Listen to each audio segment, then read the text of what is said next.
ಪ್ರೀತಿಯ ದೇವಿ ನೀನು, ಈ ತನುವ ಪ್ರಾಣ ನೀನು. ಬಾಳಲ್ಲಿ ನೆಮ್ಮದಿ ನಿನ್ನಿಂದ ಕಂಡೆನು, ನೀ ಅಳಲು ನೋಡಲಾರೆ, ನೀ ಇರದೆ ಬಾಳಲಾರೆ.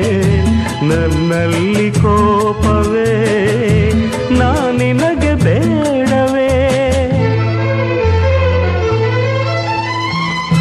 ನೀ ದೂರವಾದರೆ ನನಗಾರು ಆಸರೆ.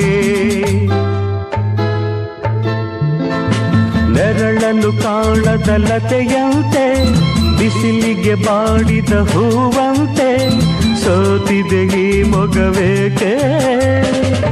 ಏನು ನಿನ್ನ ಚಿಂತೆ ಹೇಳೆ ನನ್ನ ಕಾಂತೆ, ಏನು ನಿನ್ನ ಚಿಂತೆ.